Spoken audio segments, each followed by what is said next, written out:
Oh, yes, yes, yes. There says that in any situation covered by Clause 1, yes, the state shall be considered to have denied the equal protection of the law secured by the Constitution. Yes. Now, we seem to have a situation that is covered by Clause 1, and that says, so hinders the execution of the laws of that state and of the United States within the state. That any part or class of its people is deprived of a right, privilege, immunity, or protection named in the Constitution and secured by law. And the constituted authorities of that state are unable, fail, or refuse to protect that right, privilege, or immunity, or to give that protection. Yes. Now, in any situation covered by Clause 1, that they are unable, they fail, or they refuse to protect the right, privilege, or immunity, or to give that protection. Yes.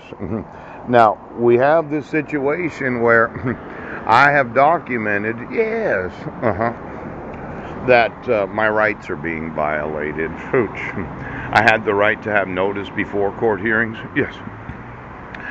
And I've informed local law enforcement, and they decided they were going to render criminal assistance to judges and court commissioners and themselves. They decided to have a little conspiracy, a conspiracy of those that should be prosecuted for felonies. Yeah. Now, when I think about the legislative process of passing laws, these last 40 years of laws in each and every state and the United States federal government, usually somebody pays some money to get the ball rolling on a new piece of legislation. And I've emailed sheriffs in different counties and superintendents of school districts, and I'm standing out here because nobody wants to enforce the equal protections of the law. That's really the situation that we have. Now, I noticed that a lot of state legislatures, they like to pass laws. Yes. But when it came time for them to obligate the enforcements of the laws, they themselves decided, no, we're going to be in the conspiracy of those that don't enforce the equal protections. They don't enforce the privileges and immunities. We'd rather have fraud on the court, and the fraud of the legislative process. Now, I know you're elected to office. You're in a state legislature. And you happen to have some knowledge that the actual laws are not being enforced for a part or a class of citizens because you were on the payroll. Let's say I was the payroll. I decided to look at all of those laws and then what representatives passed them.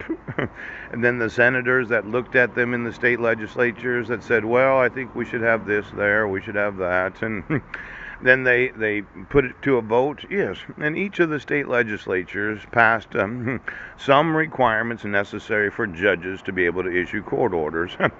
Now, usually they did that because of the equal protection of due process to any and all named respondents. Yes.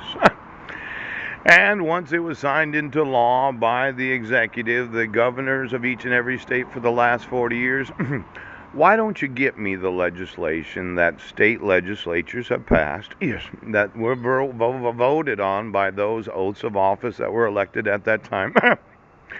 See, I'm thinking that I should sponsor, as in pay for, some new legislation because of America's refusal to enforce the actual laws of the United States. Now, how would you go about this process? Well, let's say I sue you as a state for the knowledge of, the conspiracy of rendering criminal assistance for those in law enforcement that do not have it within them to be able to enforce the requirements of the law because they just couldn't arrest themselves. Ouch! Now, I know state patrols, they didn't want to enforce the laws. No, they didn't. FBI didn't want to enforce the laws. No. And then we finally get to the Army and the Navy, and I'm still out here not having a fucking phone call. Gonna spend some money today.